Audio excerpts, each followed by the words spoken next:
Hello students, fourth lesson theory of demand में आज हम करते हैं मांग का नियम, लॉ ऑफ डिमांड, जिसमें इंट्रोडक्शन में हम बताएंगे कि अन्य बातें समान रहने पर, मतलब जो डिटर्मिनेंट्स हैं उनमें कोई चेंज ना हो, जैसे अन्य वस्तुओं की कीमत में कोई बदलाव ना हो, उपभोक्ता की आय स्थिर रहे, भविष्य में वस्तु की कीमत कम या अधिक होने की संभावना ना हो। तो ये क्या है? अन्य बातें समान रहने पर। जब किसी वस्तु की अपनी कीमत बढ़ने पर उसकी मांग कम हो जाती है और अपनी कीमत कम होने पर मांग बढ़ जाती है, तो उसे क्या कहेंगे? मांग का नियम। तो मांग का नियम क्या बताता है कि किसी वस्तु की कीमत और मांग में विपरीत संबंध होता है, ऋणात्मक संबंध होता है या नेगेटिव रिलेशन होता है। डेफिनेशन फिर हम ज़रूर देंगे। जैसे मार्शल ने कहा है, मांग का नियम यह बताता है कि कीमत में कमी होने के कारण वस्तु की मांग बढ़ जाती है और कीमत में वृद्धि होने के कारण वस्तु की मांग कम हो जाती है। और हम एक्सप्लेन भी करेंगे डेफिनेशन को कि मार्शल की परिभाषा के आधार पर हम कह सकते हैं कि मांग का नियम किसी वस्तु की कीमत और उसकी मांग में विपरीत संबंध को दर्शाता है, दिखाता है। इसे हम एक अनुसूची और चित्र के द्वारा भी समझा सकते हैं या व्याख्या कर सकते हैं। तो मांग के नियम की व्याख्या में हम मांग अनुसूची देंगे, जिसमें एक तालिका में हम दिखाएंगे कि कीमत जैसे कम होती जा रही है 10, 9 और 8, और कीमत कम होने पर मांग बढ़ती जा रही है। मांगी गई मात्रा जैसे 10 रुपये पर 100 थी, 9 होने पर 150 हो जाती है और 8 होने पर 200 हो जाती है। आप तालिका बनाते हैं या फिर रेखा चित्र बनाते हैं, आपको इनको एक्सप्लेन ज़रूर करना है। फिर आप चित्र बनाकर बताएंगे कि जैसे कीमत पहले P थी तो मात्रा OL डिमांड की जा रही थी। यहाँ हम ज़रूर देंगे क्वांटिटी और प्राइस। और जब कीमत P1 हुई, P से P1 कम हुई, तो मात्रा L से L1 बढ़ गई। और इनके कॉर्नर को हम मिलाते हुए एक कर्व लेते हैं, DD कर्व, डिमांड कर्व, जो क्या दिखाता है? इनमें नेगेटिव रिलेशन दिखाता है। आगे मांग के नियम की मान्यताएं, assumptions of law of demand. इसमें हम क्या बताएंगे कि क्या अजम्पशंस हैं, जो हमारे डिटर्मिनेंट्स हैं वही हम अजम्पशंस लेकर चलेंगे।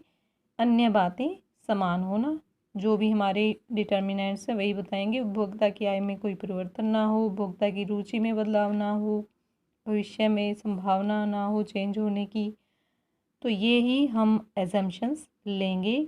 और मांग का नियम अगर प्रश्न आता है तो इसमें ये भी बताएंगे कि मांग वक्र का ढलान जो है, अभी हमने जो देखा था, ऋणात्मक क्यों होता है, या फिर जब कीमत गिरती है तभी कोई वस्तु क्यों अधिक खरीदी जाती है। तो उसमें क्या देंगे? जब कीमत गिरती है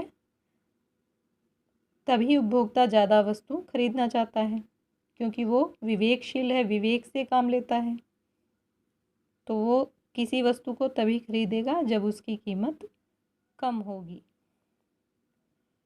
और इसके ऋणात्मक या नेगेटिव स्लोप के कारण हम देंगे, जैसे घटती सीमांत उपयोगिता का नियम इस पर लागू होता है कि किसी वस्तु को जैसे जैसे अधिक मात्रा में उपभोक्ता खरीदता है, उसकी उपयोगिता उसके लिए कम होने लग जाती है और वो आगे ये सोचता है कि वो वस्तु वो थोड़ी कम कीमत में ले।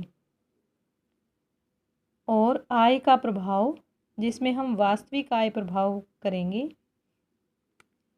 रियल इनकम इफेक्ट क्या है?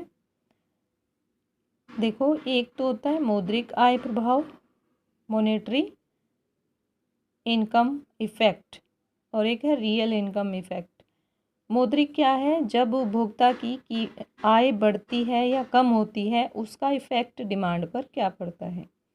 और वास्तविक आय क्या है? जब वस्तु की कीमत कम होने पर, मान लो वस्तु की कीमत कम हो गई है तो उसके पास कुछ रुपए बचेंगे जो वो वस्तु पर खर्च कर रहा था। मान लो 40 रुपए में वो वस्तु लेता था और अब वो 35 रुपए की हो गई है, तो उसके पास 5 रुपए बच जाते हैं।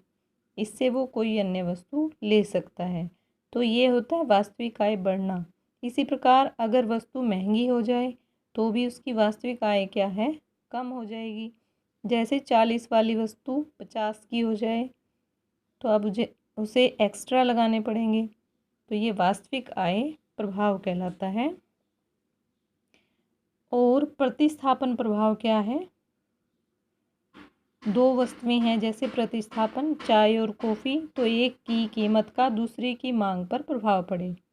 जैसे चाय और कॉफ़ी है, चाय अगर बहुत महंगी हो जाए तो कॉफ़ी की मांग बढ़ जाए, तो इसके कारण भी इनका स्लोप जो है नेगेटिव होता है, ऋणात्मक होता है। उपभोक्ता समूह का आकार भी क्या दिखाता है कि किसी वस्तु को खरीदने वाले जब ज़्यादा संख्या में हों तो उस वस्तु को की मांग ज़्यादा बढ़ जाती है, कम हो जाए तो कम हो जाती है। विभिन्न उपभोग का मतलब है एक ही वस्तु के कई उपयोग होते हों।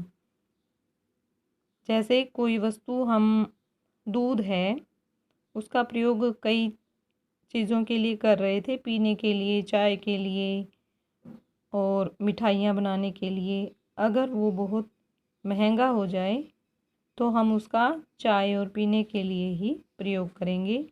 या फिर एक एग्जाम्पल है, जैसे एक आदमी चने खरीदता है अपने घोड़े के लिए और अपने घर के प्रयोग के लिए। अगर वो महंगे हो जाएं तो वो घोड़े को खिलाने की बजाय सिर्फ अपने घर के लिए ही उनका उपभोग करेगा।